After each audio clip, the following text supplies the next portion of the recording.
Hello hello. हाँ जी, good afternoon sir. आइए, Good welcome afternoon. Singh साहब, वेलकम सर। Thank you. आपका उसमें तो आया नहीं, मेल पे नहीं आया। अच्छा अच्छा, चलिए मैंने व्हाट्सएप पे भेजा था अभी। हाँ, तो व्हाट्सएप पे भेजा तो इतना लंबा है कि उसको मेल पे भेजने से पहले मैंने सोचा मोबाइल पे ही ज्वाइन कर लूं। ओके ना, उसको सर सीधा कॉपी पेस्ट कर देते पूरा। कॉपी कॉपी, पेस्ट करो। हाँ हाँ, कॉपी पेस्ट कर दो सीधा सर उस पे। ठीक है।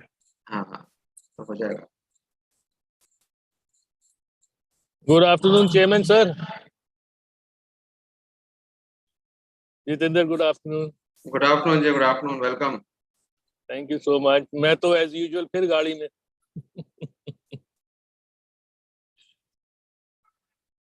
चेयरमैन साहब कहाँ चले गए? वो ज्वाइन कर रहे हैं लैपटॉप से ना, फोन से ज्वाइन किया था उन्होंने। He is joining. बाकी सब आ गए? Yes sir, everybody is there. Okay. President आ गए? President is not coming. अच्छा, वो शायद बिजी थे कहीं और।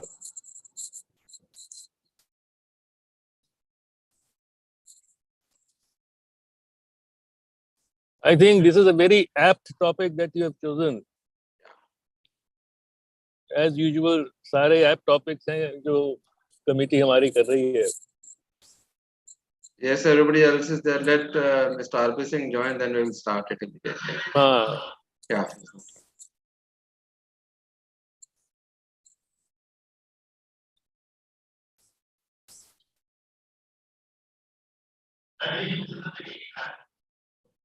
Yeah.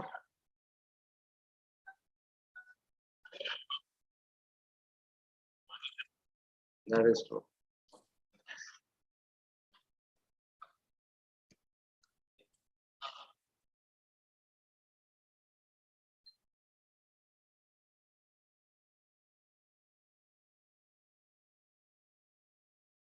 Okay. So yes, join. So sir, shall we start now? It's already 2:35.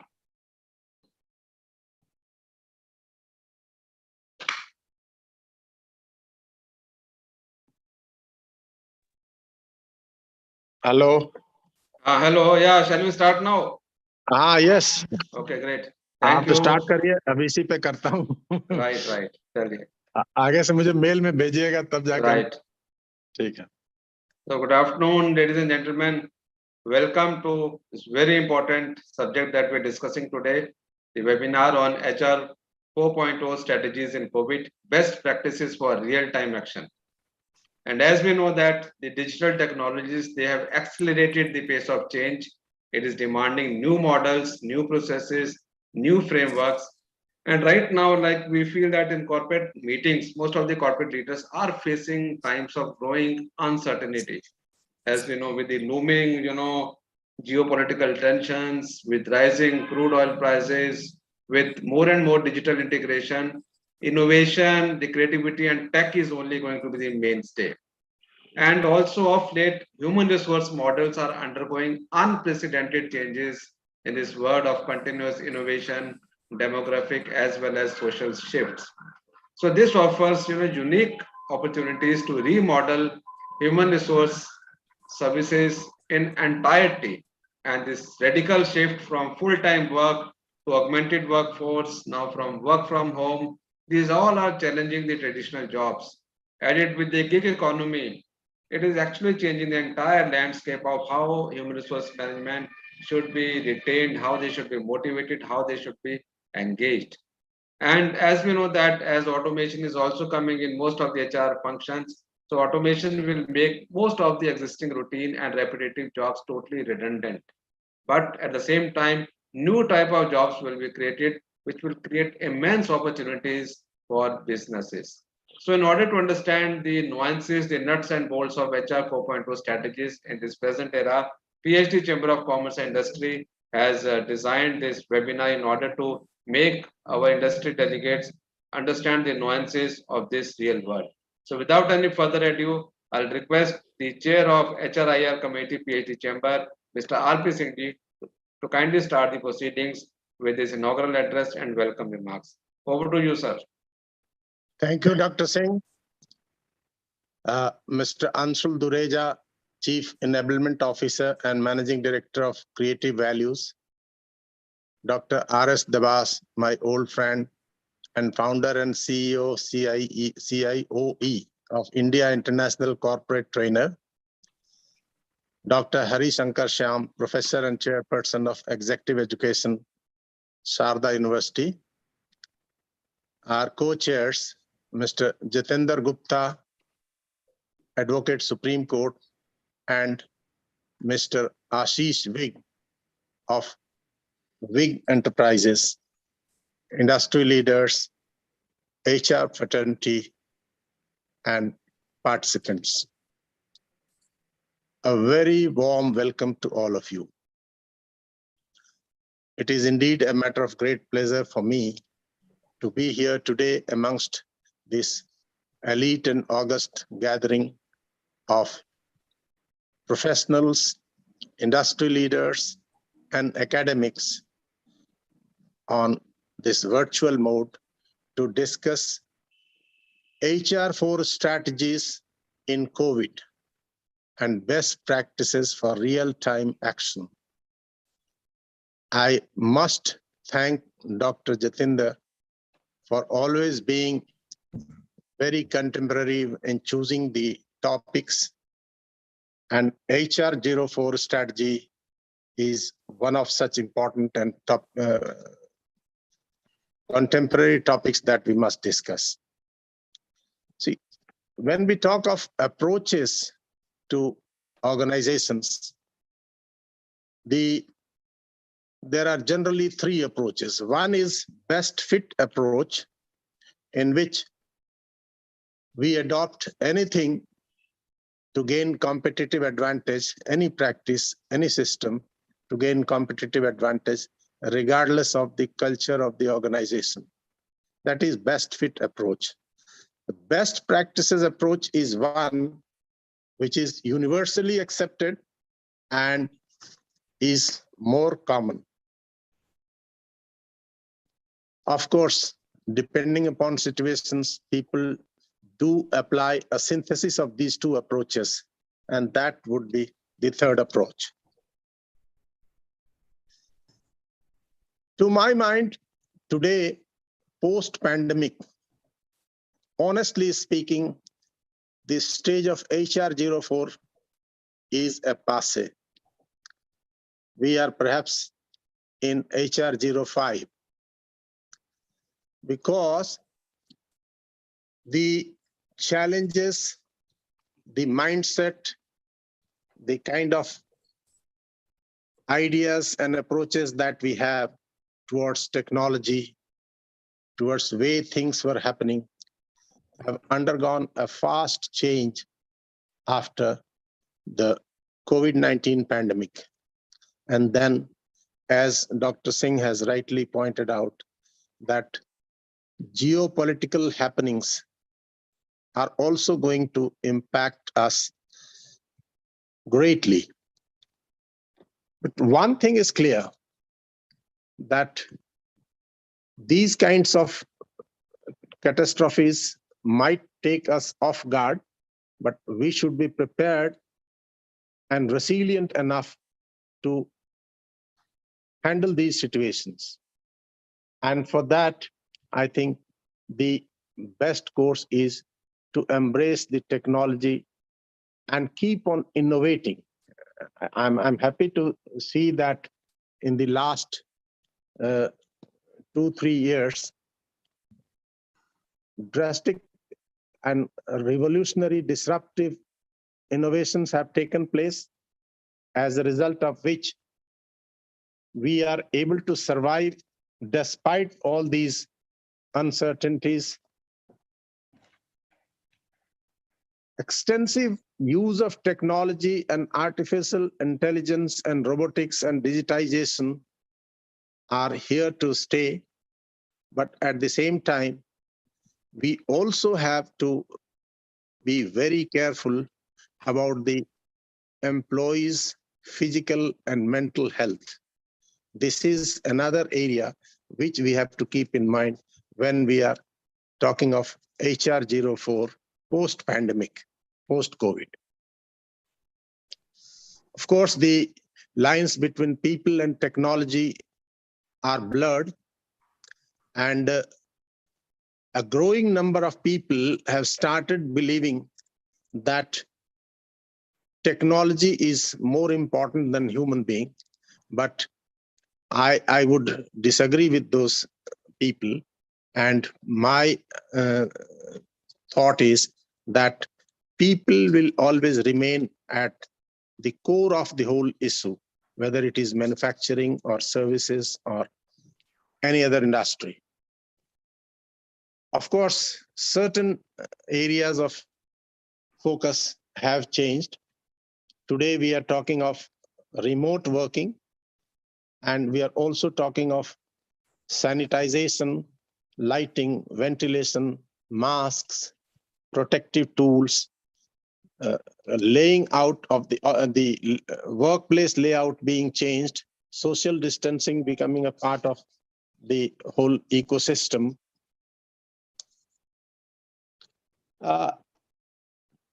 I think all this has been embraced very efficiently and timely by the industry. But what I feel is that even in the government sector, this needs to percolate. Because when we are talking of human resource management, we are also talking of the legal issues, the labor laws, and the employer-employee relations. So use of more and more of technology in these areas will also be most desirable. And I would urge the government to take necessary steps in this regard.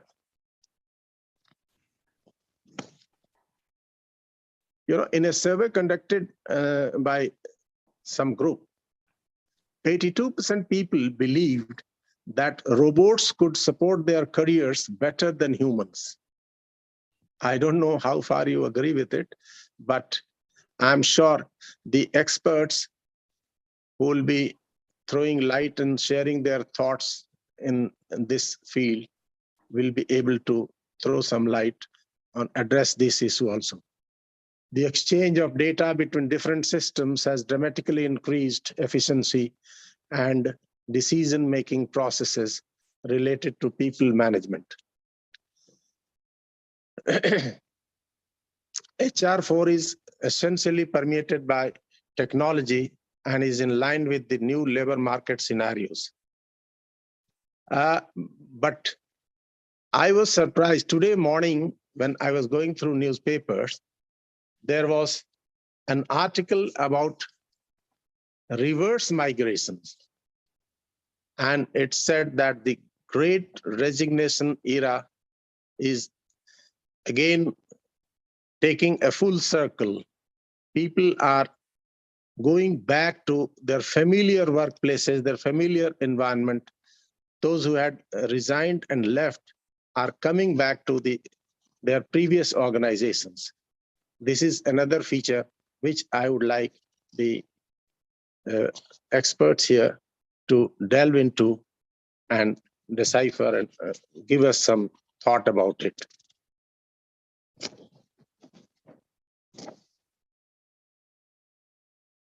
This webinar is timely and apt as the world is witnessing technological disruptions, and I'm sure the deliberations by the domain experts will give new insights to the industry in finding new opportunities and way forward in summoning the business challenges. I wish all the success for the webinar and look forward to learn innovative and creative ideas from our learned speakers. All the best. Thank you very much.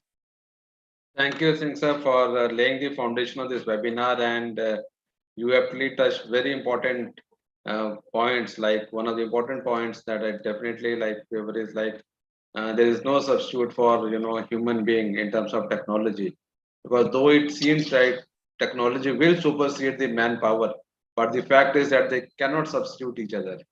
And the technology and the human being, they need to go hand in hand for the development of mankind, and also for upgrading the technology for need of dynamic world.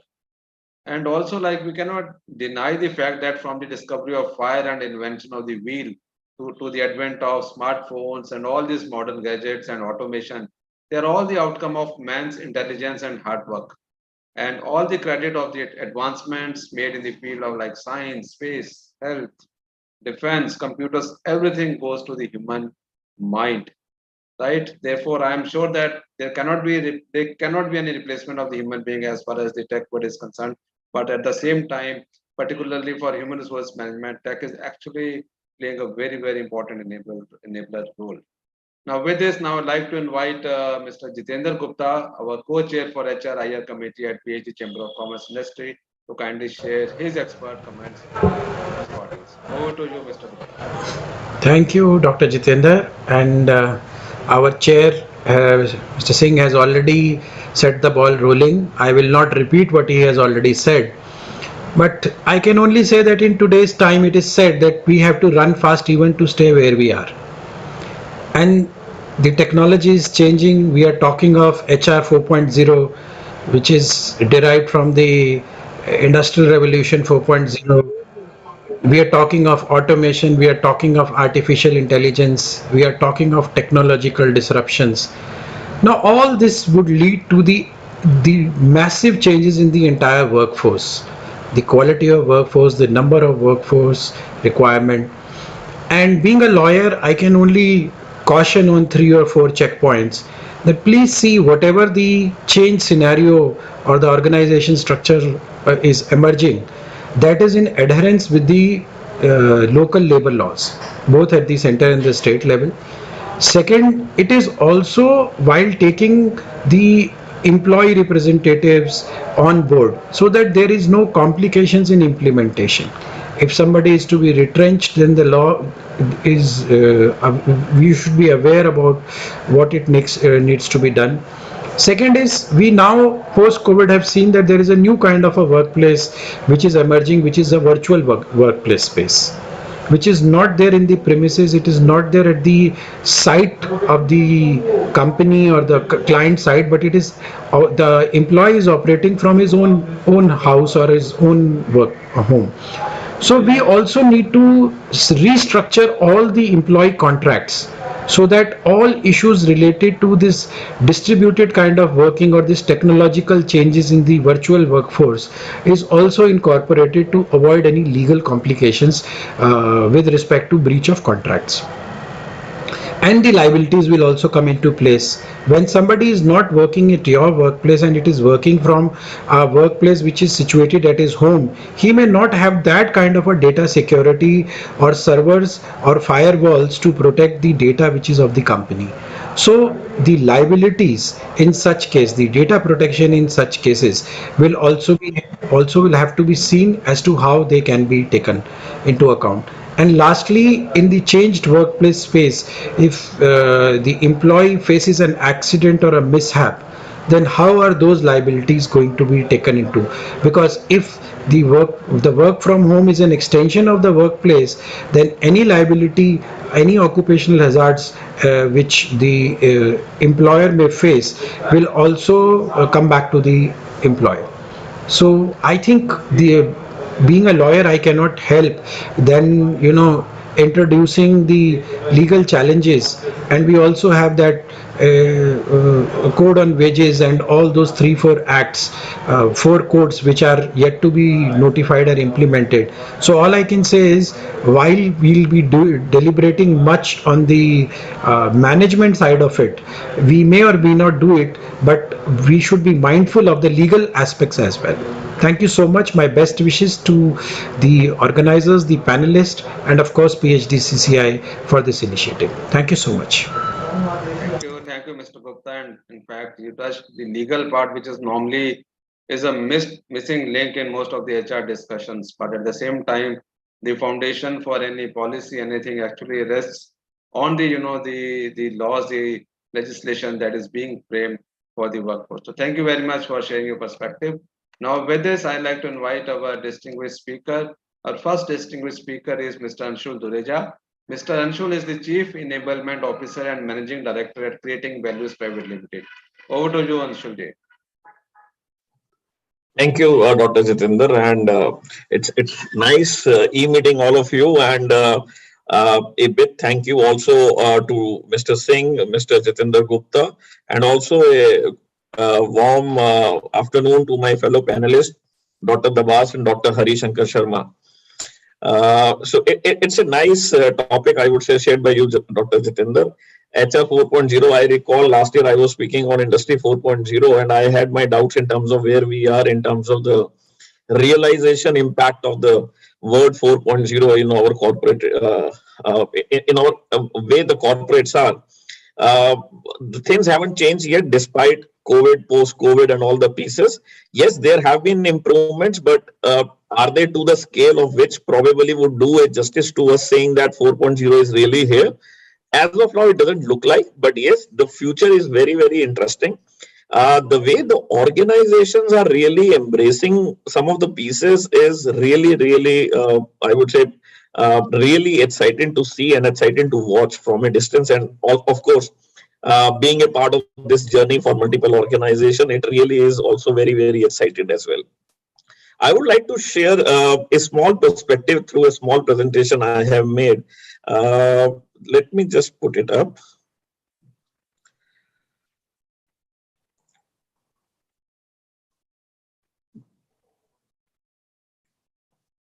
Just give me a second.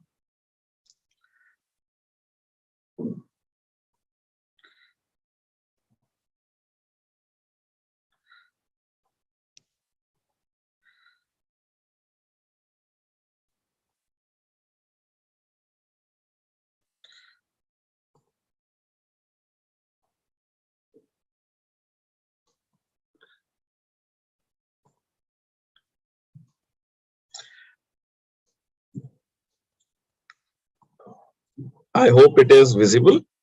Yes, it's visible. Okay, okay. So it's a very small presentation I have made, try to do justice in terms of where we are, what are the sort of struggles we are seeing, and quickly introduce myself and the organization I represent.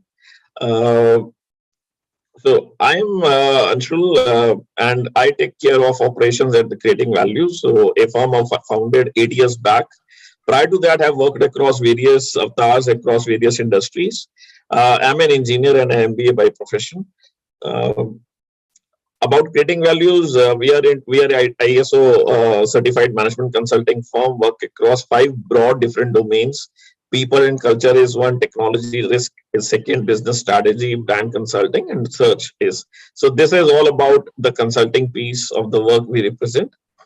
Warming up and coming to the realization of it, where we are.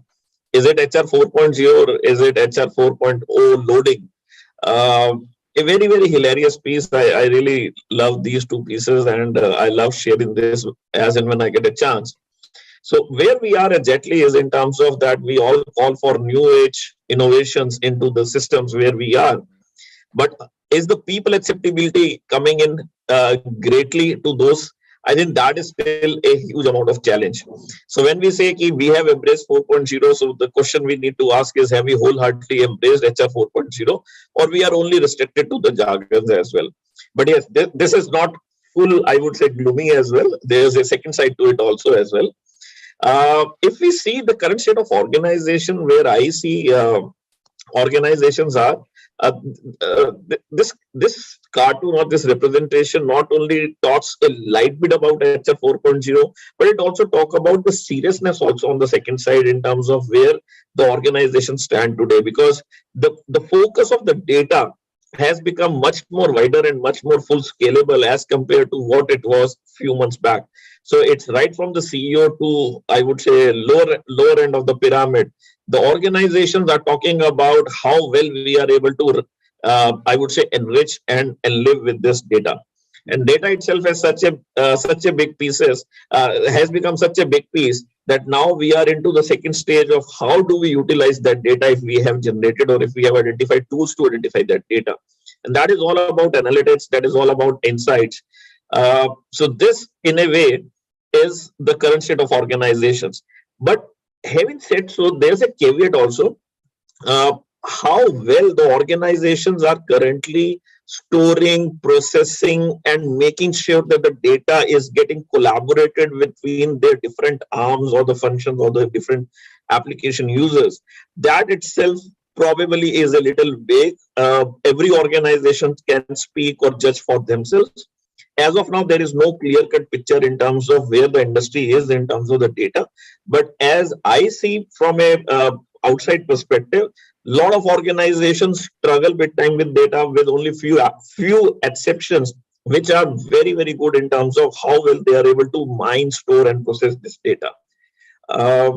A quick overview from my side in terms of what does it really look like in terms of 4.0.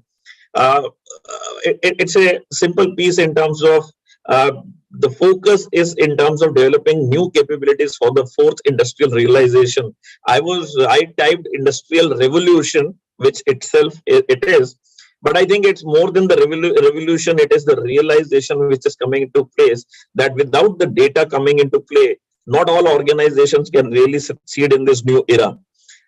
So how are we going to manage the integration of technology in the workplace? So there's a lot of tools which have come up over the last 3-5 years. How well we can integrate them into our workplaces to make our lives much more better, our human resources functions or the way we work much more better. Enhancing the employee experience, which is one of the core pieces. So how well do we move? How well the journey has moved from employee experience then probably to employee value proposition, how this journey would work is a classic case of how the industry 4.0 would also really get mapped in this journey. Then learning the talent and development perspectives, how well we are able to leverage them. The human capital valuation, how we are able to do that. And above all, I would say it's all about, are we able to use this journey of 4.0 of this data core into building a culture which is fully loaded with diversity and inclusion of everybody in this. So that is one of the core pieces of how industry how HR 4.0 is being looked at, particularly by me as a professional and an individual. Now, if we see from a perspective, what are the current challenges which we see are getting mapped onto? The first is in terms of existing HR strategies seems at times, this is not a general statement, at times it seems different and not suitable. And why I say so, because the data has become such a complex and a perplex thing that a lot of organizations today struggle. What all do they do with data? One of the organizations I am working with, I just got enrolled over there, and I was talking to them, and they were very excited in terms of earlier we didn't had too many things, too many data points to come up. So they eventually spent crores of rupees to deploy a technical solution where now from their production plants the data has started coming of various productivity pieces in terms of my shop floor data, my production data, and the people data. But the big challenge now they are facing after spending too much of a money is that how effectively they are able to leverage that to fine tune their people management and their shop floor, I would say, finer points. So till the time we have data, we struggle and we yearn for data. Once we have data, how well we are able to leverage that data. I think these are the two dimensions of this data paradigm which eventually is visible. Unfortunately, the focus is only in terms of getting data, not much in terms of how do we leverage that data. So this is something, one of the examples. The second is in terms of addressing the expectations of business leaders. If you ask any business leader today, he needs data. What sort of a data, how well do they need data, what all they would do with data? There is a huge amount of misclarity or a non-clarity in terms of what would they do with data. Yes, everybody needs data. What would they do with the data, how well it could be published, how well it could be processed, and how well it could be secured. These three elements are very important. The third, to be nimble and highly responsive. I would link it to employee experience. So how well, at which all level of your organization you would like this data to be particularly effective for a particular set of users. How well you would like it to be responsive to throw back some metrics back to you. It's all, the entire crux of these 4-5 pieces is in terms of the data, boosting workforce experience. How well do you manage your people effectiveness better? One of the other challenges the organization faces in terms of accelerating to the digital HR. So HR, everybody talks about, then we talk about is a digital HR, but has the digital HR moved from a perspective of where we were beyond the ERPs? The answer is still no. So that is something which is a paradigm in itself. The last challenge which I feel is in terms of building future-proofing HR capabilities. Now, this is very, very important. With COVID, the life has taught us the life is very unpredictable. The futures of the businesses are very, very unpredictable. And I would say, just like a toggle switch, one night probably a lockdown could be imposed. What would happen tomorrow to your operations, to your company, to your business, to your customers, to your entire value chain? So how do you ensure that your HR capabilities is future-proof from that perspective? The answer to all of these strategies lies in data, which is a very, very crucial and valuable arm of your existence today. My take on HR, some of the best practices over the time I have learned is in terms of focusing on a huge amount of overall perspective in terms of building a right amount of strategy, building that strategy, looking at in terms of how do you plan to execute your present challenges, identify your challenges, execute those challenges, and also future-proof your operations which you see. Well, some of the endless questions when it comes to envisioning the impact of HR is in terms of adaptability and resilience in today's workforce. So this is very, very important because at the end of the day, managing change has really become the norm. When we talk about Industry 4.0 or HR 4.0, we generally talk about this too much of a technology. But the technology doesn't make any sense till the time we have the right people with the right mindset and with a vigor to embrace that technology and leverage that technology. So the change paradigm was always there, is there, and will be very much there in the future to come. So how are we able to deal with this equation of adaptability and resilience of the people as well is very, very important. So this is one of the core pieces of success, I would say. How well organizations or institutions are able to leverage this adaptability and change would be the core pillar to tell us how effective the HR 4.0 strategy was. If I see from a perspective of some of the best practices I can think of, and this is my last slide, people-centric work culture is one of them. Employee wellness focus, I would just put it on and then I would speak one by one.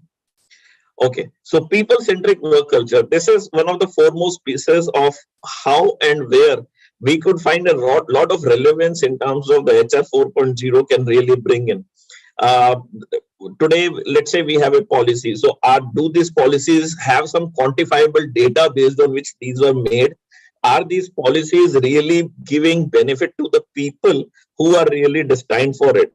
There is a great number of examples which I can share, but I'm sure you are able to understand in terms of that anything and everything in terms of the processes which lead up to the cultural pieces is linked with data. A lot of organizations call me and we do a lot of exercises with firms wherein we do what is your current level of a culture and where do you really want your culture to get destined to.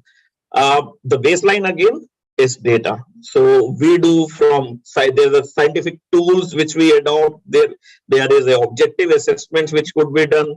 The real way is in terms of again a data, and that is one of the best practices. That's why it is. The second is in terms of employee wellness. COVID has taught us huge amount of things in terms of how well do we take care of our employee wellness and how the form of data really gets built in. Another thing in terms of HR 4.0, and this is one of the most crucial piece I think is in terms of competencies mapping to the roles which we are doing. When I talk to a lot of CEOs, a lot of business leaders, many of them really struggle with in terms of how do I make my skill, my people skill or my people more effective for the organization. The answer is in terms of, and also they struggle with one more thing. is in terms of the trainings. And Dr. Hari probably might agree with me. It is not about how well to train somebody, or it is not about how much money you spend on training people. It is also not in terms of how many trainings a person can get. It is all about, is he or she getting what they really need? And that sort of a assessment, and that sort of a result comes in from the input, which is called the competencies.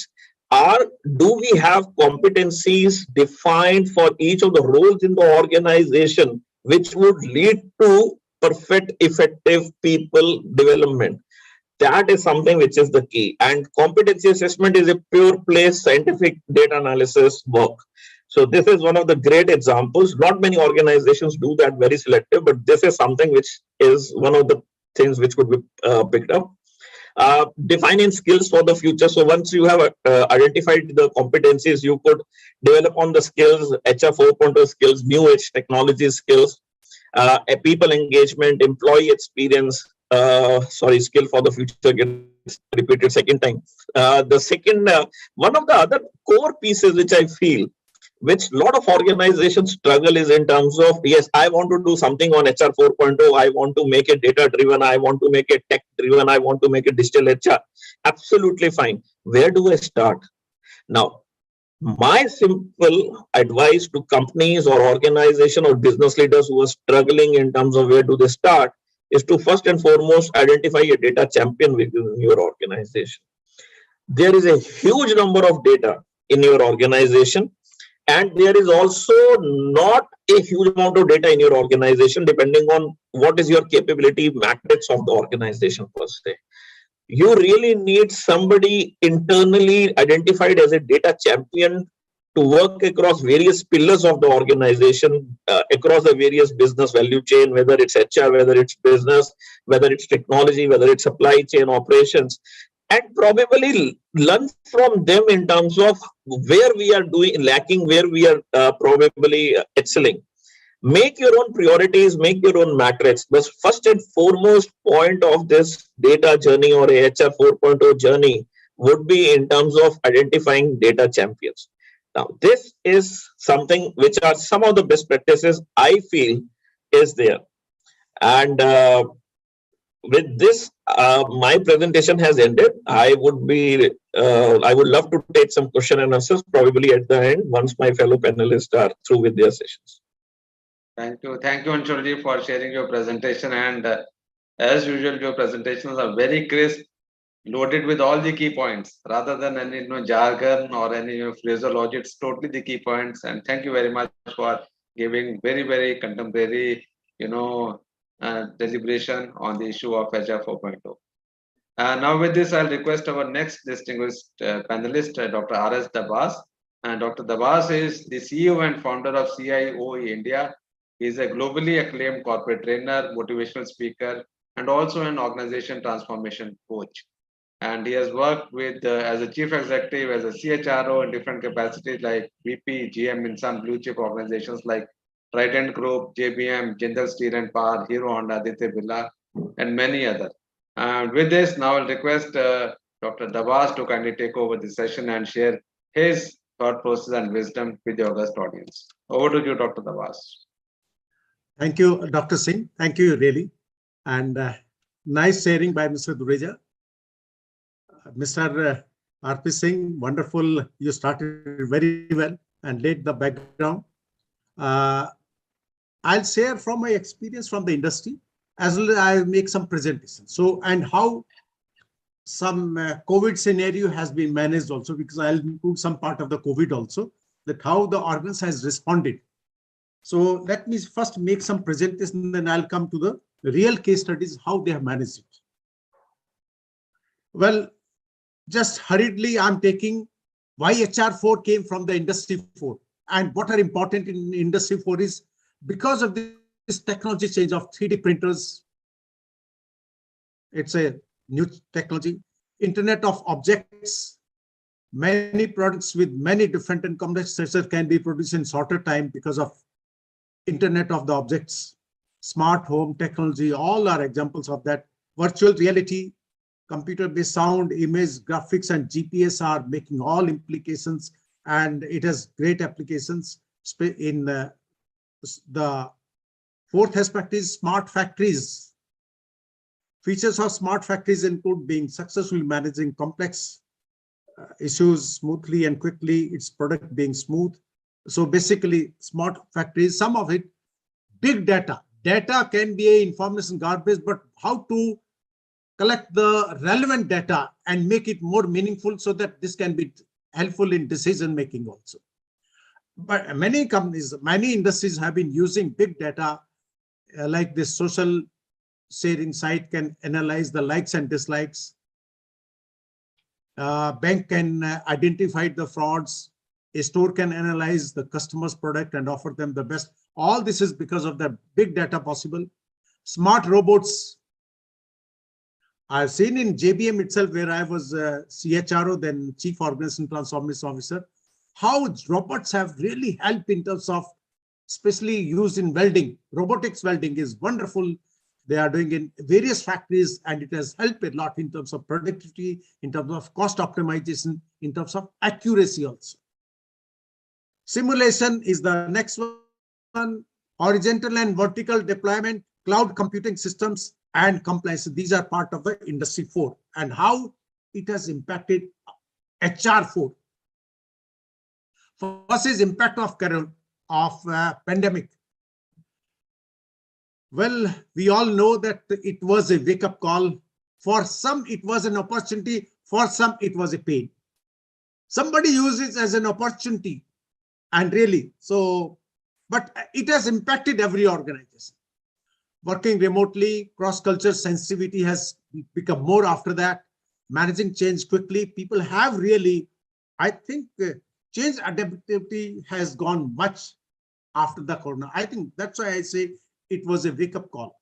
Although HR4 was already listed, organizations have been practices, but now the need has arisen more because of this pandemic. From conformity to individuality, respect for uniqueness and celebrate uniqueness, it has emerged much more in during pandemic.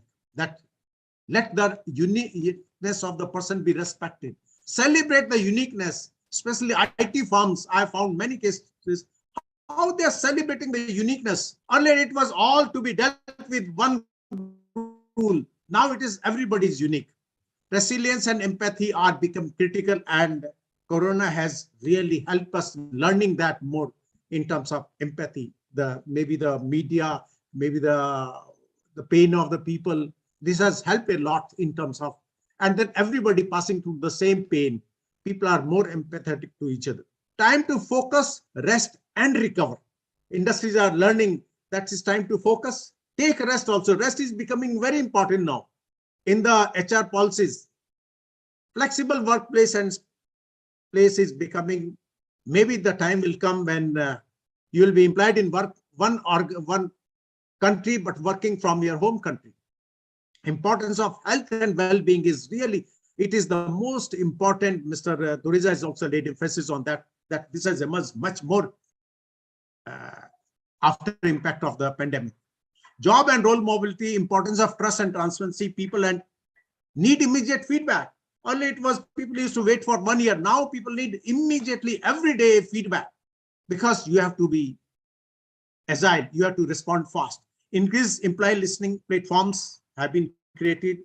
Work and family values are being intervened now. If you are doing on a video, if you are in the video conference, if you are making coffee, it doesn't matter. Many IT firms, they are attending the video conference and doing the treadmill. So it's all allowed now. Maybe it was a norm, it has become norm, especially in where the talent is in demand. HR has to not only tolerate, they have to welcome it. Habits are changing, managing redundancy is becoming important. Changing nature of leadership style. Earlier it was administrative leadership, now it is purpose-driven leadership. Reactive leadership, it was earlier, it is now adaptive leadership in uncertain time. Now uncertainty is going to be a way of life. Things are never going to be certain. And when I was attending a program by Edward de Bono, he says, uncertainty leads to creativity. He is the creativity guru of the world. Uncertainty has led to a lot of creativity, really, in terms of, let's say, training module, in terms of many, everywhere it is HR, not only HR, everywhere it has led to many new creative aspects. Building teams. Instead of that, now it is building culture, which is becoming more important. Command and control. Instead of that, HR has to take the leader has to take the role of an orchestra and coach. Centralized innovation used to be earlier that there used to be one R&D center. No, today everybody they have to be co-creator of innovations. That's how only these type of the organizations will be surviving, growing, and sustaining. The future HR skills, let me just give an idea of what is going to be. Knowledge, in terms of knowledge, whether it is IT knowledge, has to be not only computer programming. For the HR even, they need to have a lot of IT knowledge, specialized knowledge about manufacturing activities. All this is, one is the knowledge. Second is adaptability and ability to change. Mindset for continuous improvement and lifelong learning. Learning has to be customized now. Earlier it used to be that, okay, based on this training need analysis, this is the program, and those nomination seeking. No, it is not nomination seeking. It has to be, training has to be customized to the individual needs. Teamwork abilities, social skills, communication skills, reinvent jobs, identify future skills required, and reskill people to redeployment. So that is the skill of HR. Strategic perspective of HR from HR. HR has to understand how our business is getting impacted. When I was in JBM, I was a CHRO. I was later on, both roles I played, CHRO as well as Chief Organization Transformation Officer. Chairman said, Abbas, you focus yourself on transformation, organization transformation. We are growing in business, but our margins are getting reduced because there's a lot of rework. The productivity we have to supply to, there were 40, 50 plants supplying to various component autos, major OEMs. It was a major auto component. If there was 14% rework, worker को हमने समझाया, चलता था, अब नहीं चलेगा, rework का पैसा नहीं मिलेगा. वर्कर की समझ में आ गया कि 14% अगर रिवर्क है तो हमारा वेस्ट है, उसको 0.5% प्लेस लिया है. कंपनी के लिए 1% एबिटा हम लोगों का एम था. That was the aim given to us, that we have to impact the business 1% EBITDA by Chief Organization Transformation and his department. Basically, apart from finance, apart from technology, we were given the mandate and we achieved that. And this because there were about 800 breakthrough projects which were taken. You have to understand how business is getting impacted. In one of the unit, from 76% raw material cost, it went to 69% raw material cost. There was a direct impact from 3.8% EBITDA, it went to 11% EBITDA. You have to understand business HR cannot be in isolation. We reduced the inventory. It was more of a mindset. It was rigorous. We adopted 3 behavior of the people in JBM. One was take charge, train 25,000 people on take charge, collaboration, and rigorous thinking. Rigorous thinking means jadon tak jana samasyaon ke, instead of going to the root cause, instead of short-term approach, long-term approach. There used to be a style of dictator, kyunki maal pahunchana hai, pehle ye tha. Today it has changed to the leadership style has been changed, more of involving and empowering. And really, so HR has to understand the environment of the business and embrace and explain ambiguity. You have to explain to your people what is the challenge, why we need it, purpose driven. And in Trident, where also I have been CHRO and then Chief Organization Transformation Officer, and I worked there 3-4 times, and I was an advisor also. And this was the latest, was that how the organization responded back immediately. And let me tell you, agility doesn't come in a one day. Agility comes from the very beginning. If you have been developing culture, you can respond better. Trident responded to COVID in such a quick fashion. They supplied 10,000 medical kits every day. It was the opportunity. They availed the opportunity. Recently, the share of Trident has gone up. In the last 2 years, it has gone up because of the productivity of the Trident. Trident is a very well-known organization. From the very beginning, they had been adopting many innovative practice. There is no designation allowed in Trident. Only outside you can write your designation, but inside the organization, you are not allowed to write your designation. And there are 3 levels. One is Karam Yogi, second is Guru, third is Brahm Sevak. So I was a Brahm Sevak. That means it has to be selfless service. Karam Yogi, Guru, and there were only 12 salary slab in Trident. Only 12 salary slab. Anybody, so this was a company, you can opt for your own designate, your role, not designate. Designation was not important in that organization. You can say, okay, I can take up this further responsibility, and the company will give you a trial without asking, without challenging. So this was something.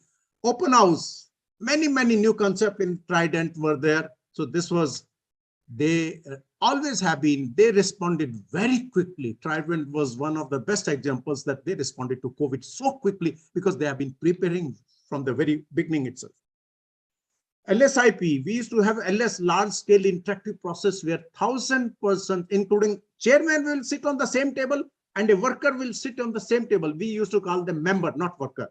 And they will sit on the same table and they will discuss the vision of the company. They will discuss the pain areas of the company, opportunities of the company, what we need to do at the evening. In the evening on that day, they will come out with clear action plan. The chairman sitting on one table, there may be 1,000 persons in LSIP. That means there may be 6 persons allowed in one table. So about 150 tables you can used to be there.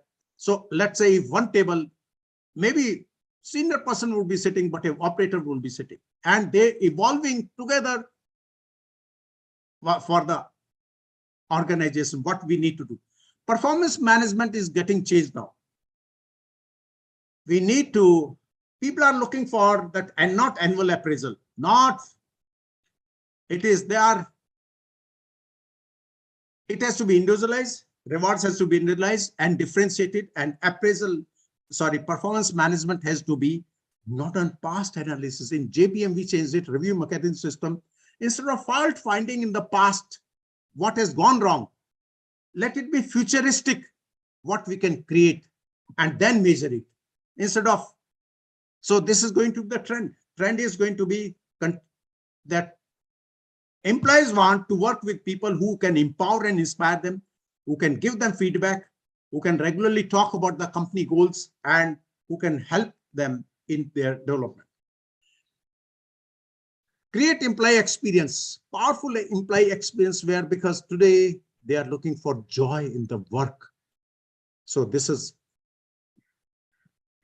companies are creating bots, companies are creating platforms to create all this experience. Rethink and invest in employee well-being.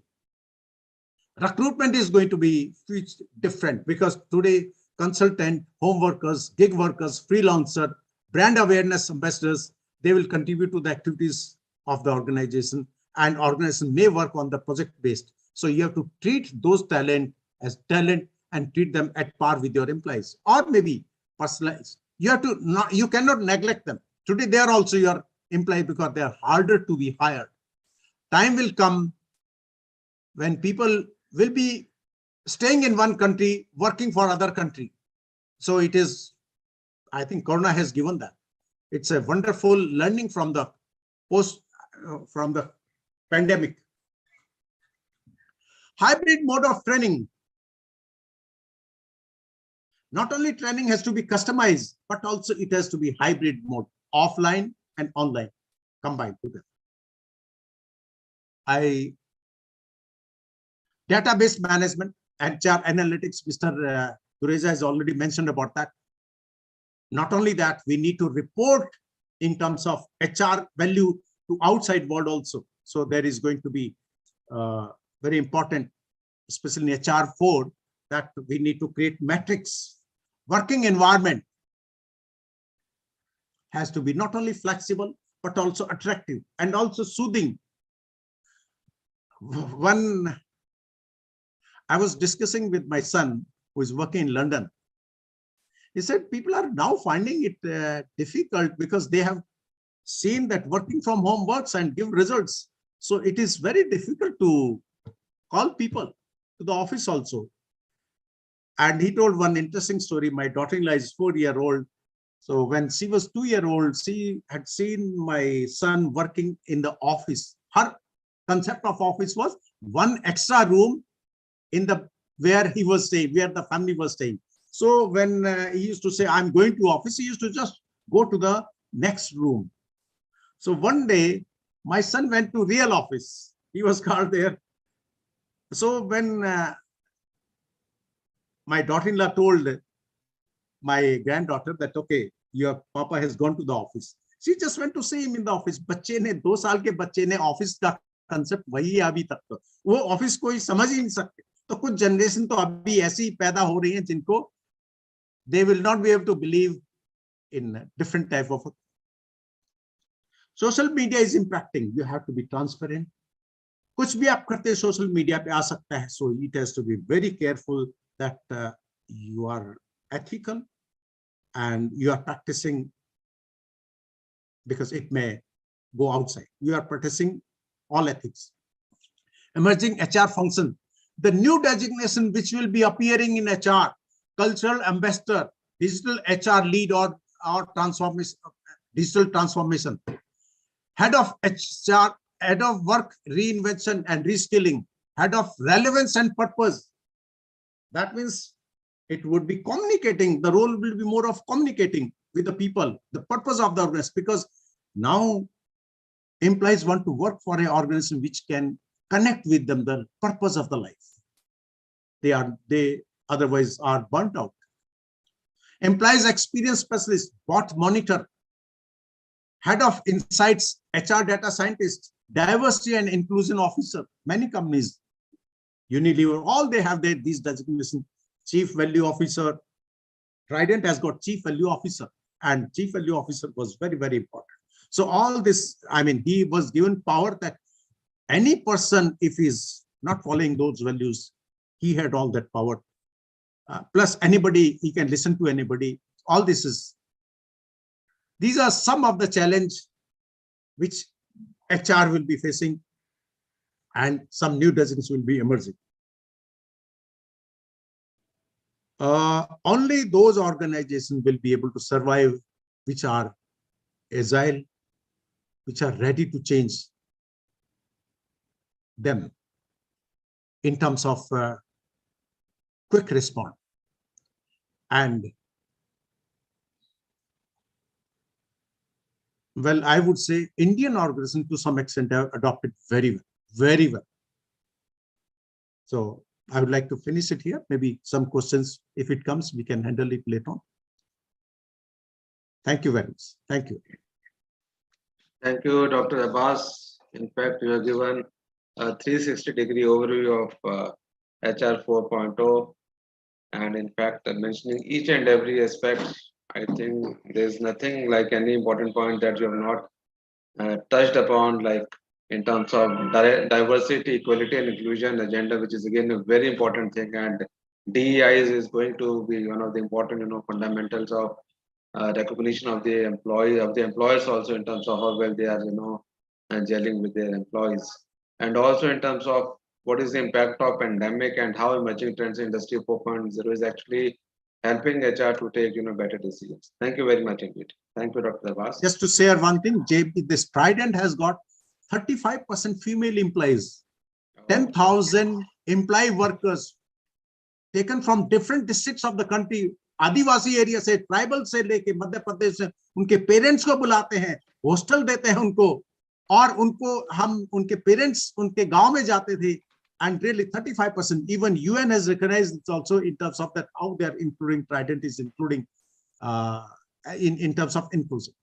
And then we really, and minimum salary was 25,000 guaranteed minimum, but they can earn, they can a 12th girl, pass girl, 18-year-old or 19-year-old earning about 40,000 rupees. The productivity is so world class. They are the largest territorial maker of the world, because of the involvement of people. Their experiments are worth reading. And even if anyone is keen, they can go to the site. Fortunately, I'm involved with Trident since 93, as was first as CHRO in 93, Great, then later on up to Thank you. 2009. Right. Thank Thank you, Dr. Abbas, for sharing this experience also. Thank you. And now with this, I'll request Dr. Harishankar Sham to share his thought process with the august audience. Dr. Harishankar Sham is the professor and chairperson for executive education at School of Business Studies, Sharda University. Over to you, Dr. Saab. Thank you, sir. It was a pleasure listening, Dabas, sir. It was always pleasure listening to you, and you are a legend in this industry. And it was very nice presentation from Anshul, sir. And I'm really thankful, Jatinder, sir, and Rasti Singh, sir, and Gupta, sir, the way you have started this session. Of course, I'll be being area of my expertise is more into digital. So definitely I'll be adding some digital values into this HR function, HR 4.0. And Dabasar has already created a base for that. Let me share my screen first.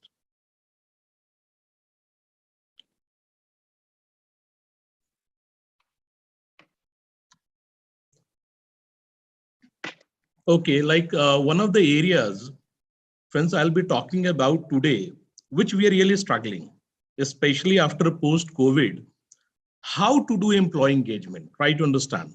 Now one we are talking about, employee engagement is a big challenge. If really something we need to address into this new, one of the biggest strategy, companies have to look forward for how they can really think for employee engagement. That's a challenge. And one side, now we are majority of the IT companies, many of the even manufacturing companies, whether they realize that some of the persons can do work from home. What a big challenge. And even Dabasar was telling the example of his son. You can understand this is a big challenge. Now, to address this, one of the things we can do is what? We have to put the science into practice. We have to really enhance the engagement part. How we can do it? Like there are 4 major factors where we have to work. One is feels committed to an organization. That's a challenge. I'm working from home. I'm an employee. Am I really committed for my work while sitting over there? That's one of the engagement challenge we'll have. Identifies oneself with an organization. That's another challenge. Whether you say loyalty factor or you say how one can really correlate themselves with the organization they're working for. Feel satisfied with their job. That is one of the area after post-COVID-19 we all have to look for, because at the end of the day, we have to increase productivity. And if a company like Trident, if they can do it, there are many organizations they can really do it. And of course, feels energized at work. How you can bring energy or synergy at the work, that is really a big challenge. And one of the best way to measure this by asking employees itself to complete a self-reported scale. What they say. This is the best part. If we'll ask from all the employees, we can really measure it, and we do the analysis. A concrete and a valuable solution will come out from that. Now, what we have to do, there is an employee engagement checklist we have to go through. What are those checklists? The first, we need to connect the employees' interest with what they care about. That's a really very interesting part. How we can do this, my friends? Revise your organization mission statement to connect with employee values. Earlier, you have already fixed, okay, this is my mission, and according to that, employees has to change.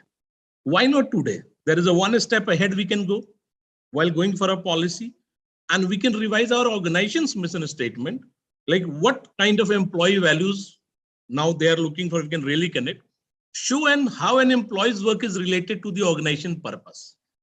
That's another interesting area we have to work. We need to establish, collaborate, and encourage employees to join and fund employee resource groups with varied interests. That is the one innovative area. And I'm sure many organizations, those who really want to have an innovative practice, they should go for this. Do we have some tools? Because today there is a time of tools. Saying one and implementing quickly. Why not to adopt tools? What are the tools we have? Qualtrics, one of the tool organizations can use for this. Another tool, they can use Slack. Another issue is synchro team is there. You can really use it if really want to fulfill this objective. Timely is there, conductor is there, and Joho serve time. Why Joho? I should appreciate being an Indian person, what a simple person he is, and what a great platform this guy has created. So that's one platform. We can really use it. Now the another checklist, make the work itself less stressful and more enjoyable. How we can make that? That's another interesting challenge. We need to offer employees the flexibility to try new work tasks, so they can really discover their intrinsic interest in a different environment. And many of the companies are already practicing it. Those who are not, they should immediately try to imbibe such practice. It will really lead to a greater productivity and better engagement. We need to provide employees more autonomy. That is another one area where we can really look into. We need to boost employees' sense of confidence, because after post-COVID-19, somehow in many of the employees, the sense of confidence on the another side, that we have to make it more positive. That is really required. Can we use some tools over here? Yes. What are the tools we can use? We can use tools like stress assess. Many of the tools, they just give you the formats where you can really download. A lot of the areas where company can really work, like a stress assess, a lot of things you can download over there, and it can really help you. Help your organizations to grow well. You can plan your employee engagement much better. Healthy minds at work, another tool. Guarding minds at work, another tool. Mental injury toolkit. So there are many tools. One of the best part which we are experiencing, especially during this post-COVID era, many of the startups came into this area and they're really working. And we have to be really observant. What are the startups which are taking care of our problems and they're coming with some solution? Those tools can be very handy. And if somebody will start using this tool, it can really help them to grow into better man. Now, what are the third area we can look for? Third area is time is the new reward. The time is a real issue. When you talk about variety of companies, now time is an issue. What you can do?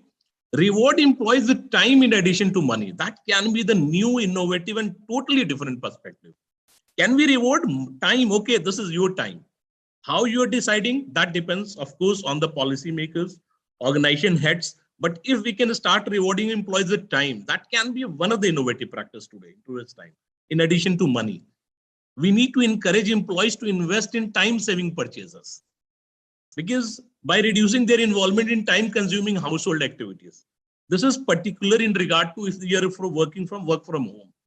While working from home, I'm concentrating on company's work also. I have to do my lot of personal work also. I'm engaged. My time is divided into many areas. How I can balance? How I can balance? That's another very interesting part. Implement tools that discourage after hours emails, because we have in practice of doing emailers, even after work hours, which is not a very good practice, and motivate them to spend more time with family or other self-exploration activities. That time we have to give, because I've already said we have to reward time. In HR 4.0 after COVID-19, this is really required. What are the tools? Vouchers from Urban Club. Let's say I'm a single, I'm at home, I have something, I really want to clean off some of my houses, and what companies are giving me a voucher of Urban Club. You just call, you don't have to do that, be relaxed, they will come do the job, or issue house help allowances. That can be another interesting area that can be really introduced in Indian market. Now, what else you can do? Inbox pause, Sane Box, Proof Hub, Hub Staff. There are n number of tools are coming. N number of tools are coming, and gradually, why these tools are important, I'm telling you, because many of the times in many of the organizations, let's say they were not able to implement such policies. What they can take a help of these tools, and these tools will give them a greater learning or at least a new dimension about the concept, because at the end of the day, we need to enhance the engagement of our employees for a better productivity. Now, another interesting part, when you say, when you'll do all this thing, there is a one statement by Robert Ridgway. Employers have to understand that if they want to attract and keep good people, they have got to treat those people as whole people. who have lives outside work. So that is the one area we need to understand. And if as a policymakers, as an HR practitioners, we can able to do all this thing, the employee engagement will definitely increase. But as of my digital experience, one thing I definitely suggest to all, try to start adopting the various digital tools. These digital tools will not only help you to grow, at the same time, it will enhance your productivity 2 times, 3 times, and you'll really feel fun. Your work will be more enjoyable. So try to use, these tools, and these tools will really help you to grow in a much better way. So these are the things I really wanted to tell to all. And one of my takeaway of this entire session was the tools. There are various digital tools which you can really take it from the market. It's not very tough. You can really see it. There are many links are there, and you just say, these are my problems. You just list down all your problems. I've just taken one area, employee engagement. You list down all your problems and try to find out some solutions are there in form of tools. My friends, solutions are there, and very good solutions are there. And it is not only one option. There are multiple options are there. Maybe any one option will suit your organization, and it will really help you to enhance your productivity on a much better level. So I have to respect the time also. So it was, thank you very much. I really thank PhD Chamber of Commerce platform to give such a wonderful, the participants and wonderful panelists to share my thoughts with. So thank you very much. Thank you, sir. Thank you. Thank you, Dr. Hari Shankar, for sharing your perspective, and rightfully you have also given us many tools also in terms of how to solve the crisis. Like you have given the tools like Qualtrics, Slack, Timely Conductor, Zoho Showtime, and also like how to make the work less stressful and more enjoyable, like tools like Healthy Mind, Guarding Mind at Work, Mental Injury Toolkit. Time is the new reward. You have given some good tools also in terms of Inbox Pause, Proof of Hub Staff. In fact, these are all new things. I'm sure that most of the organizations must be implementing some of these tools, and many must be looking for some new innovative mechanisms also by which they are able to actually engage their workforce in a better way. Now, I'll request our delegates to put their questions in the chat box. If there are any questions, the chat, you can put your questions. One of the questions I'll ask to the panelists to start with. The thing is like, particularly I'm talking of startups versus legacy companies. As we know that in legacy company, to make any change is a very, very difficult proposition. They have to take, they need to have consensus from the entire, shareholders, from boards and all those important people who are linked in their, value chain. So how HR 4.0 strategies, some of the, low hanging fruits can actually convince them to speed up their process so that they are in sync with the changing times. Anybody can answer this question? Yes, sir, Dr. Dabas. Please unmute, sir. Please unmute. I have very good experience of some startup as well as this established organization. Like when in JPF, this was challenge about 20,000 people, 40 units, we shared with data. Data क्या था? Rejection कहाँ से कहाँ होता है? अगर एक plant का 14% rework हो रहा है, it is not, customer is not paying for that. Although we are supposed to pay to supply, deliver on just in time. So we shared the pain, we shared the opportunities. It was when we shared through open house, through everything with data, involved people, involve them. It was actually, they owned it. हमने नहीं किया फिर, उन्होंने बदल दिया पूरा company का. It was actually, this was given the best award of transformation in the country by CII as well as People Matters, because it was about more than 90 crore saving in a year through people, breakthrough projects done by the people. Only thing is HR has facilitated that transformation. My role as Chief Organization Transformation Officer was that, but more important was they owned it. So it is communication becomes important. There was a young engineer who worked to find out about the sharing rejections. He studied for 15 days, the sharing rejections. And then he came out that, okay, how we can reduce the raw material cost from so and to so and so, which was one of the major breakthrough, major. I told to my chairman, sir, I'll be calling this boy and you have to hug him, because this message will go to everybody. And believe me, our Mr. SKRA, he's a wonderful encourager.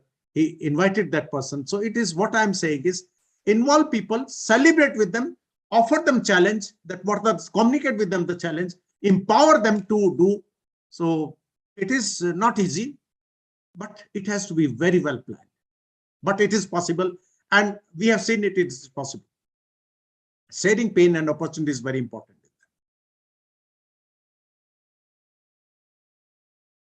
Dr. Jitendra, can I add to what Dr. Dabas said? Yes, please, sir. Please go ahead. Yes. Okay, so your question was in terms of what is the difference between startups and the well-established, well-oiled companies in terms of where they are in this journey.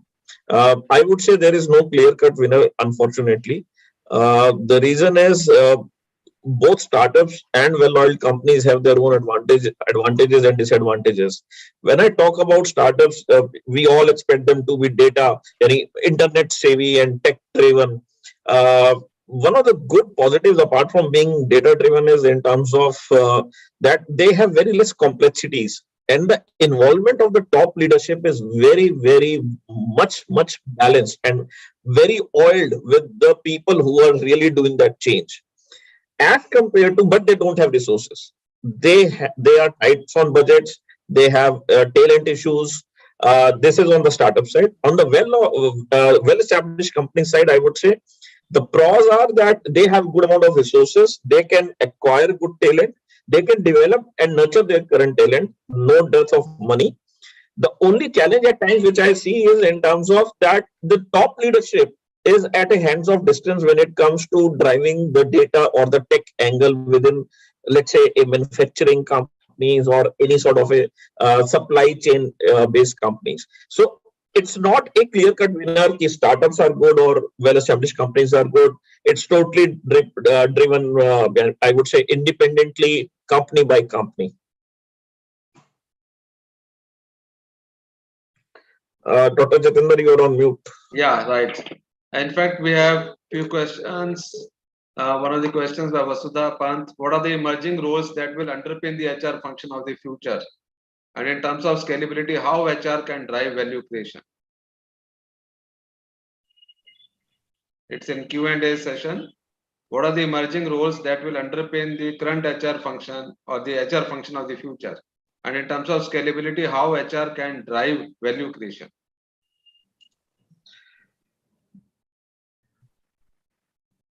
Okay, I think then second question is, what practices will be most influenced by HR 4.0 and why? And what practices need to be changed or adapted most in your opinion and why? I can take either the first question or the second question. I think both of them are nearly the same. Right. So when we talk about HR 4.0, we have to understand that we are not trying to do something which is new. What we are doing is existing since ages. When you talk, HR is all about acquiring talent, developing talent, making them equipped, making them more efficient, and probably mapping them with the organizational success. In a nutshell, this is what HR is. So we are not doing anything new in HR 4.0. What we are trying to do in HR 4.0 is using new tools and new technologies to make the life better of how the businesses run HR and the HR assist organizations to run themselves. That is the only fundamental change. So are we probably going to use something new? Yes, we are going to do something new, but on the same old layer of the way we have been working. Dr. Dabas and Dr. Sham mentioned some tools, mainly Dr. Hari mentioned some tools. These are the tools of the new edition in terms of the life where we are in terms of HR 4.0. He only mentioned only about in terms of experience, but if you see the full gamut of HR 4.0, there are multiple other tools which could be used. So we have to understand that it is not only about the new things, it's also about changing the way we are looking in. So it's new tools, it's focusing on the management of the change of perception of both the executioner and the end users. This is what would bring a change in HR 4.0 reality. Okay, great.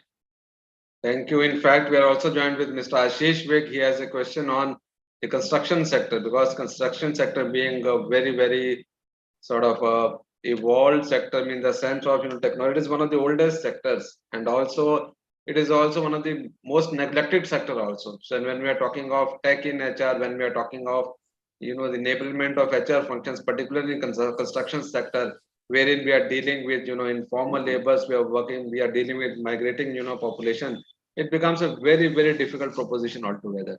So we'll request Mr. Ashish Vig to kindly put forth his question directly and also share his perspective on this important issue. Over to you, Vig sir. Thank you, Jitendra ji. Yes, you're right.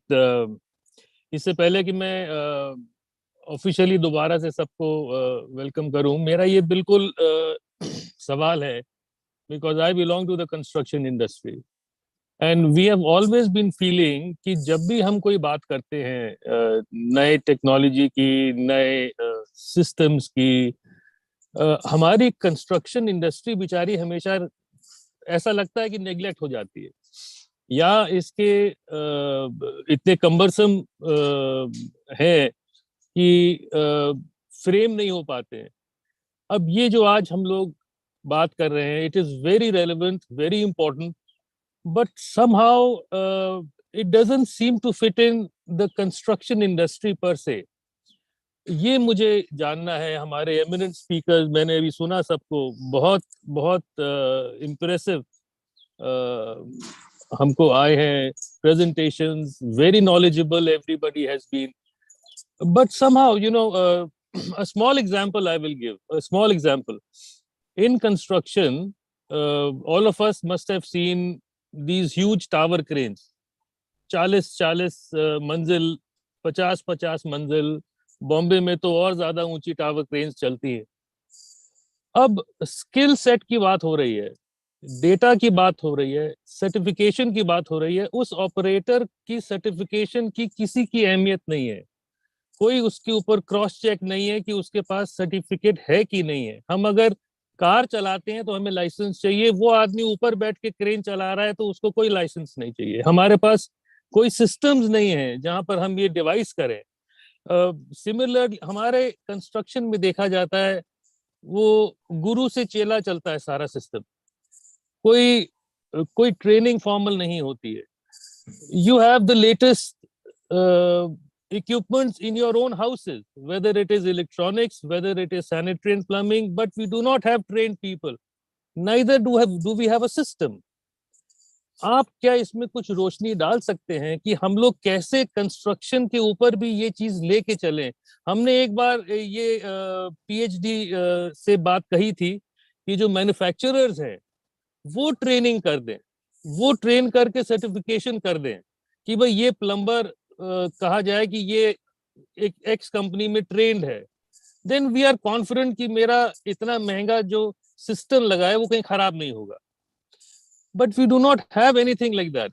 तो आप हमको बताएं इसमें कुछ. Can I respond to this, sir? Absolutely, would love to hear you.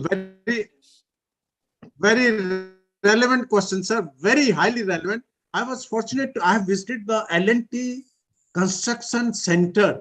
They provide training at Pilkhua in Hapur. And if someone visits that, they are completely high class in terms of certification. Even they pick up tribal people, they pick up from villages also. They train them, they give them certification. And not only they ensure that how this safety can become a norm itself, they inculcate that culture. So maybe we need to encourage some such examples, but it is more of a mandatory. It is more of a from the government, the pressure has to come, or maybe it comes from the employer. But I fully agree with you. Construction is one of the most neglected area, one of the very most neglected. But there are some couple of examples. Maybe PSD Chamber of Commerce industry can share, can have some example. Like L&T is one of the wonderful examples. I have seen it physically. I have visited that. There may be many more also. Sir, मैं L&T के कई centres में गया हूँ. अब वहां दिक्कत क्या होती है, वो सीख के बगल वाली कंपनी में चले जाते हैं. You see that they take the training, but then they go to another company which gives them a little higher wage. Now, if there are 10 companies out of which 8 are training, there is no problem. आप समझ रहे हैं. अब हमको आपके साथ, आप लोग हमें गाइड करिए, how the chamber can take this forward. हमें आपका सहयोग चाहिए, बाकी जो 3 लोग हैं उनका भी सहयोग चाहिए. आप हमें इनपुट दीजिए, then we will. Sir, the chamber, our role is basically to come between the government and the industry. यही है ना हमारा role. So, we started this OP Jindal Community College. One Miriam Carter was taken from USA. She was part of the PhD. She used to come to PhD also. And she was so passionate. We might have trained lakhs of people in Jharkhand, Odisha, all these. So maybe like there may be some industry who may be ready to collaborate. And this was, they were not charging anything. They were rather imparting skills under skill development. This was community college, OP Jindal Community College that was started. And I remember because Miriam Carter was taken from Mr. Naveen Jindal from USA, and she was so passionate. Actually, she learned Hindi. She stayed for many years. So maybe some examples like this can be. नहीं, मेरा ये मानना है कि हम सबका responsibly role है. जो सेकंड लार्जेस्ट एम्प्लॉयर है हिंदुस्तान में, दैट इज कंस्ट्रक्शन. इसकी तरफ भी हम लोग ध्यान करें. जैसे मैंने बताया, हमारा ध्यान सारा मैन्युफैक्चरिंग पे चला जाता है या सर्विस पे चला जाता है. इस पे आप लोग जरूर with your extreme experience, good experience, definitely PhD के साथ आके आप हमें आगे बताएं, हम लोग आगे चलते हैं. Because something should be done now. जैसे आप कह ही रहे हैं, this is the time. Everybody is talking about 4.0. We must. Can I add something? Please. Yeah. First and foremost, it is not a rocket science to use anything in terms of a data centricity or a 4.0 even in a construction sector. Right. Industry 4.0 is for any sector, any industry. I think the problem is very simple. I come very relatable from a building construction background, so have spent number of years in that industry as well. It is not a major rocket science, to be honest. What you need to do as of now, if I understand your problems, there are 2-3 points what you need to do.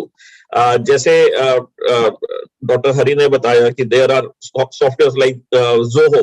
I'm not branding any company. I'm saying use any sort of a CRM system.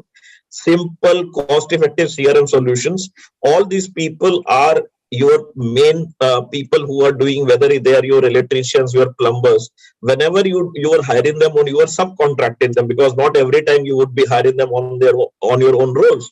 You just make an entry into your systems at that what is the level of the trainings and what all trainings you have given them. So you can very well, I would say, have that database. Now, there are certain trainings which have a elapsed period also. This training is valid, or this certification for individual is valid till this time. That software could send you alerts even probably 2-3 months prior to कि इसका certification elapse हो रहा है. Do you want to get it renewed? It's a simple, just like our own driving licenses, SMSs come. Very, very simple, not too costly also. The third element which you talked about कि हमारा construction industry का ecosystem ऐसा है कि अगर 10 में से 8 company ऐसे कर रही होती तो हमें करने में कोई प्रॉब्लम नहीं थी. See, this is something which nobody has any answer to. But I would say you have to weigh down the cost of having untrained manpower running your cranes, whether it trained manpower running your crane and he probably moving out. So you have to create that funnel of people. That's the only solution. There is no other solution apart from that. No, but it's very, very doable. Let me start from I'd like the back. To Let me start from the back. First, I think मैंने जो बोला शायद वो आपने शायद उल्टा ले लिया. मैंने ये कहा था कि अगर 8 कंपनियों में ट्रेनिंग सिस्टम है तो वो वर्कर जो है वो कहीं ऐसे जा नहीं सकता. उसको 8 के 8 लगभग वही वेजेस देंगे because he is now a trained worker. जो अभी नहीं हो रहा है. अभी जो एलएनटी का एग्जांपल दिया था वो एलएनटी के एग्जांपल में ये है that he is trained and there are hardly any other companies who are training. So that was a reverse. Number 2, what as I understand what you said, that the problem is if I have a electrical work, for example, to be done in my building, which is a residential tower, I need trained electricians. I can't train them. You see, I am not in the capacity of training electricians. I need trained electricians. Problem यहाँ आ जाती है, और तभी मैंने कहा था कि जो मैन्युफैक्चरर्स हैं, अगर वो ट्रेंड इलेक्ट्रिशियंस या प्लम्बर्स को अपने यहाँ से भेजें with certificate, it becomes so much easier. जैसे आपके मैन्युफैक्चरिंग में ट्रेंड आदमी आ जाते, चाहे वो ट्रेंड टेलर हो या वीवर हो या आपका लेथ मशीन ऑपरेटर हो, ये थोड़ा फर्क है इसमें. And that is where I'm saying that probably in this seminar we will not be Sir, able ये to sort it challenge out. रहेगा because हम लोग not आपस many में बैठ के OEMs want to enter into the services. They want to stick to the product. That's industry specific pieces. You know better नहीं, than us. but you know what we'll do after this seminar? I would request Dr. Jitendra, we'll have a meeting, 3-4 of us. We'll have a meeting either through either a physical or on this phone on the net, and then probably we'll go to 8-10 manufacturers. उनसे बात करने में कोई हर्ज नहीं है, और बात करके हमें कहीं ना कहीं सोल्यूशन निकालना ही पड़ेगा सर. इसके बिना एक तो रिस्क ही बहुत ज्यादा है, जैसे मैंने बताया, हेवी इक्विपमेंट हम लोग चला रहे हैं और अनट्रेन्ड आदमी है उसके ऊपर, और दूसरा अब जो आने वाला टाइम है उसमें बिना ट्रेनिंग के नहीं आदमी को लगाना चाहिए और नहीं आदमी अवेलेबल होना चाहिए. Everybody should be out with proper training. जैसे अभी आप लोगों ने सबने बताया स्किल्स फॉर द फ्यूचर आपने बात करी, which is absolutely right, makes all the sense. तो हमारी कंस्ट्रक्शन इंडस्ट्री में क्यों नहीं स्किल्स फॉर द फ्यूचर की बात करेंगे? तो maybe skill development council for the construction industry can be also approached and we यही मैं कह रहा हूँ, हम लोग एक अपना अगर आप लोग सब एग्री करेंगे, डॉक्टर जितेंद्र से मैं रिक्वेस्ट करूंगा, we will have a small task force, core group, आप लोग सब उसमें हमारे साथ आए और इसको थोड़ा सा आगे लेके चले मुहिम. आई एम श्योर अगर हम लोग मिल के चलेंगे कुछ ना कुछ तो होगा सर इसका, और बहुत इंपॉर्टेंट है सर, अब इसमें होना बहुत इंपॉर्टेंट है. Sure. I think there are other questions also. Thank you so much for your support. हाँ जी. I think Dr. Jitendra is not there. Mr. Ravi, I think you can take some questions and we all would like to answer them. Dr. Jitendra है नहीं?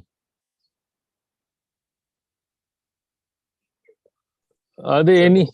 Let me take the lead.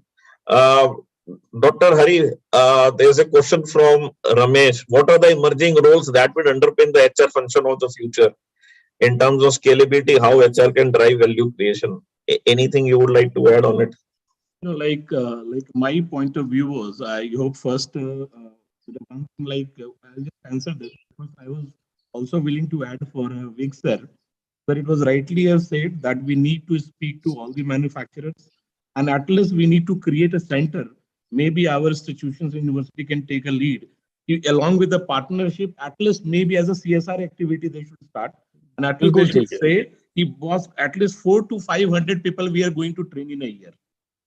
That can be one initiative we can take, and at least we can try, sir, because you have given us a great opportunity. And if we can really address it, so the purpose of this entire seminar will be really fulfilled in a better way, sir. बिल्कुल ठीक है. Yes, sir. And the answer. Thank you so much. Thank you so much for your encouragement to the chamber. Thank you. Thank you, sir. And the second question, which sir has said, you know, value creation, sir, Anshul, sir, and you know, like it's such a interesting part. When we talk about value today, my focus was mainly in today's time, the way we are moving towards more and more acceptance of technology. Whether we like it or not like it, the younger generation is coming very fast in the technology. And right now we have dividend of that younger generation, which will no longer remain after 10 years down the line. Our population growth will stop after that. In HR, if we really want to create a value, engagement is one of the area which I'm highlighting. You have to go for an employee engagement because employees disengaging. If you really do a survey today, go to any of the organization, because as a trainer, I am associated not only in India, in 16 countries. So when I'm associated, I can see that majority of the countries, majority of the companies, employees are really not engaging, but in somewhere the practices are very good. As Dabasar has talked about Trident, Dabasar also knows the kind of pressure Trident employees are facing also in the sometime, but somehow they're compensating in one of the form is the incentive. Because how somebody is really managing everywhere. So if we really talk about value creation, one area is definitely that a constant learning and development is required. Of course, employee engagement, talking about constant learning. And please, I'll request the organization to start accepting the tools. Now there are many digital tools have already come. Many are in pipeline and they are keep on revising. You just see it. One small tool, I'm telling you. Whether you just like it or Grammarly is the one tool. See how Grammarly has changed the communication practice across the world. I not want to use Dabasar Grammarly because it has came from Ukraine. So that example, the Grammarly have really changed the entire world, whether you like it or not, one small tool. But still many of the companies are only using what free version, not the paid version. Paid version will make you more effective. And it is not very costly, but somehow some has to take lead. Like this, there are many tools are there, many tools, many communication tools, many employee engagement tools are there. You should start using it. And then you can really talk about, understand what value creation is. Value is at the end of the what? Your employee should be happy. It should be satisfied. You have to really, your culture has to be very nice. Your productivity has to be very good. You have a less absenteeism. You have a more engagement. So these kind of values can really be created. With parallel, many things have to do. I'm sure Dabas sir and Anshul sir can give the point. But my major advice is, boss, please go for accepting digital tools. Because now monitoring is happening AI. Artificial intelligence monitoring will be there in very soon in many of the Indian company, and your productivity will be measured over there. The data will be captured from there. So at least we have to start accepting this tool gradually, start educating, because on one side, people are ready to accept the tools. On one side, they are not at all ready to accept the tool. So somehow an HR has to take lead over there. I hope Dabas sir can also add into this. Thank you. Thank you. I'm parking on the last question for Dr. Dabas. Some sort of this human capital reporting, like sustainability reporting, human capital reporting need to be started, where we need to have all these matrices also. And also simultaneously related to that can be a status of HR in the country through a chartered Companies Act, change of Companies Act also, that like this SHRM or CIPD in UK. So similarly, maybe all professional body needs to really pull together and influence the government that certain mandatory qualification need to be there. And so that also, I think these are two aspects which I would like to emphasize. Dr. Dabas, the next question also to you first. How to change the HR culture of legacy and old complex companies? I think this is, one is the HR has to be enthusiastic first.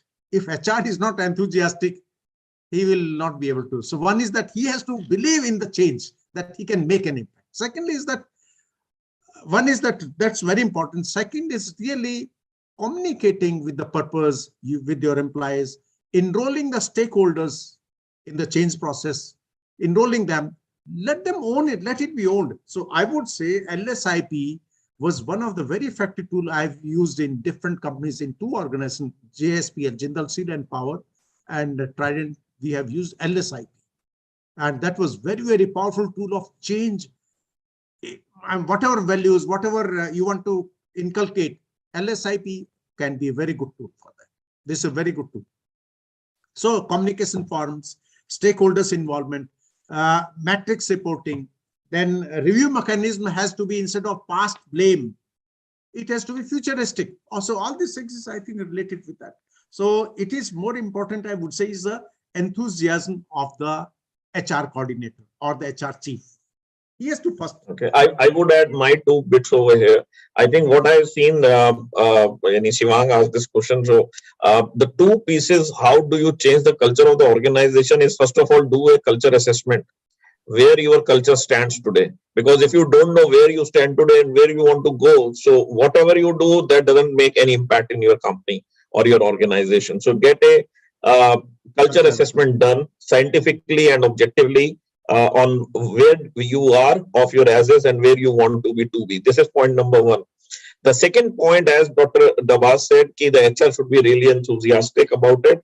I would say this is point 2A, point 2B, and more importantly than point 2A is in terms of the involvement of the senior leadership, the promoters, the management. What are they really bought in the concept of changing a culture? Because culture stems from the top, not even if HR or any sales head or any tech head wants to drive a culture the way they are, they can do umpteen of pieces, but till the time the person at the top really wants to see a change in the culture, that doesn't make any headway. And don't forget, before you attempt anything of HR culture, that the culture where you are in currently is been driven currently by the person who's heading the organization himself. So do sensitization workshops along with some external people, with your head of HR of the management. Try to see, are they really bought in by this concept of what do you really want to get evolved post your culture assessment report? I think that is really very, very exciting and very, very interesting to really figure on. And equally show them pain and pleasure, pain Yeah. and opportunities. If you Absolutely. don't show the pain, if you don't show them with the data, the pain, people will be in comfort zone. Absolutely. Dr. Hari, I think the last question you could pick up, again, HR tech words. I think this is something which you can really talk about, is in terms of how do you solve the user adoption issue what the organization face. So HR tech is on, of course, there are plethora of multiple opportunities and options available. User adoption is something, and I think we all can summarize and close this post this. So Dr. Hari, first you, Dr. Dabas, then you, and then I would speak at the end. It was a very nice question. I've already said this problem is common. But once you will start sharing people about the various tools, about the various practices, you will just make them learn. Tools are so easy, even a 10-year-old can work on, 12-year-old can work on, because their UI and UX platform, their user interface and user experience is not very tough. Only you need to understand how exactly we can use this. And when gradually, when you practice, what is the first, as Dabasar has already said, first you have to learn yourself. As an HR guy, you need to be convinced, yes, this tool is of worth. I can really use it. I can communicate further. So first, one HR guy should master on all these tools and a new tool which is already in market. And then they should say, yes, it is very easy. You can really implement. Tell people gradually you have to motivate. Motivation is the key. Here, the only thing is that you have to motivate your employees. In that motivation, gradually it will flow. Of course, it will take time. But you make a timeline, and if you have a budget, if you can reward them, if they can learn very fast, then the acceptance rate will be very high. They will learn very fast. So, but one thing is sure, that you have to somehow motivate people, keep training them, engaging them, and the result will come on a positive side, for sure. और एक और बात, उनको अंग्रेजी की बजाय हिंदी में बताना इसका फायदा क्या है, सिंपल भाषा में। सही बात, ये बहुत इंपॉर्टेंट, सही वरना बात है। वो उनके ऊपर से निकल जाता है और वो उसको वाकई में what is in for me, जब तक आप उस एंगल से नहीं कम्युनिकेट करेंगे वो समझ में नहीं आएगा। बिल्कुल ठीक कह रहे हैं, बिल्कुल ठीक कह रहे हैं। फ्रेंड्स, मुझे अभी मैसेज आया है कि डॉक्टर जितेंद्र को जाना पड़ गया अर्जेंटली एक दूसरी मीटिंग में, तो मुझे टास्क दिया गया है। मैं आशीष विग है मेरा नाम, मैं को चेयर हूँ इस कमेटी में, और पीएचडी में कोई 15-20 सालों से हूँ। मुझे टास्क दिया गया है वोट ऑफ थैंक्स देने का, और ये अकस्मात आ गया है तो मुझे वोट ऑफ थैंक्स के लिए कहना पड़ेगा। इट्स और कोई क्वेश्चन तो नहीं है किसी का इससे पहले कि मैं? नहीं, क्वेश्चन तो नहीं है, बट मैं सिर्फ एक लास्ट पीस पे सिर्फ ऐड करूंगा यूजर एडॉप्शन पे, जिसमें डॉक्टर हरी और डॉक्टर दबास ने बोला। डॉक्टर दबास ने एक बीच में वर्ड यूज किया था, चीफ कल्चर ऑफिसर, तो मैं उसमें बहुत ज्यादा यकीन करता हूँ, बट मैं उसमें ये भी देखता हूँ कि एक और रोल है डॉक्टर दबास, जो आज की डेट में एचआर हेड्स और एचआर टीम्स के लिए बहुत जरूरी है, और वो रोल इंटरनली आज की डेट में है नहीं, बट होना चाहिए, और वो ही इसी क्वेश्चन का आंसर है। How good or how effective the HR folks of today are in terms of brand management of themselves and their work. So that is very, very key. Now, जब हम ये देखते हैं कि यूजर एडॉप्शन की बात करते हैं, तो are we able to brand the user psyche? Are we able to manage the user psyche? I think एक बस मैं ये लास्ट सबमिशन देना चाह रहा था। Over to Dr. Vic. Thank you so much. So a very official formal thank you मैं बोलूंगा. It's a great matter of pride and honor to be here sharing the dais, I would say, with such eminent speakers. बहुत अच्छा लगता है जब हम इतने ज्ञानी लोगों को सुनते हैं और उनकी चर्चाओं से जो हमें निकल के आता है निष्कर्ष, वो हम लोग इंडस्ट्री में लेके जाते हैं. I think it has been excellent deliberations, and I'm personally very happy that all of you have agreed to be a part of our group within this committee to take this one मुहिम कहूंगा मैं, मुहिम construction industry को भी sanitise करने के लिए. जो नए नए हमारी स्कीम्स आती हैं, कंस्ट्रक्शन इंडस्ट्री भी हमारा बहुत बहुमूल्य पार्ट है, अंग है, उसको हमें साथ में लेना है. और आप जब हमारे साथ सब होंगे, इतना तजुर्बा आप लोगों के पास है, मैं तो हैरान हो गया अभी सुन के. और बहुत अच्छा भी लगा कि हमारे यहाँ पर भी ऐसे ऐसे, I mean, I don't have to, just keep on repeating, but all of you are just great in your line, in your field, and it feels so good. हमारे चेयरमैन साहब ने जब स्टार्ट किया, उन्होंने आप सबने सुना, उन्होंने कहा ये this is the need of the hour, and very timely the chamber has taken up this particular topic, and without this we cannot move forward. Then we heard Jitendra Gupta, who's co-chair with us, and I really liked his line. He says ki, we have to run fast even if we have to stay where we are. And he gave the importance of the legal point, the legal aspect, and which is again very important. और अंशुल जी ने हमें कहा कि उन्होंने start ये किया था कि does not seem HR 4.0 is here really, but it is to come in the future. And then he started off. बहुत अच्छे वो पॉइंट्स उन्होंने बताए, चैलेंजेस भी उन्होंने बताया कि ये क्या क्या चैलेंजेस हैं. और डॉक्टर हरिशंकर श्याम ने हमें टूल्स के बारे में एम्फसाइज किया कि टूल्स क्या क्या है. और डॉक्टर RS दबास ने अपना डिटेल्ड हमें बताया कि मैंने जो पॉइंट्स नोट किए हैं कि भाई रीवर्क अलाउड नहीं होना चाहिए, और रीवर्क से हमने कितनी सेविंग हम लोग कर सकते हैं, जो उन्होंने खुद पर्सनली देखा इसको करके. और हाइब्रिड मोड ऑफ ट्रेनिंग पे जोर दिया गया कि भाई हाइब्रिड मोड ऑफ ट्रेनिंग होना चाहिए. All in all I made some points note, जिसको मैं जाके शेयर करूंगा. अभी तो मैं गाड़ी में हूँ, but thank you so much for being in our panel today and appraising us on this very important topic. Thank you once again.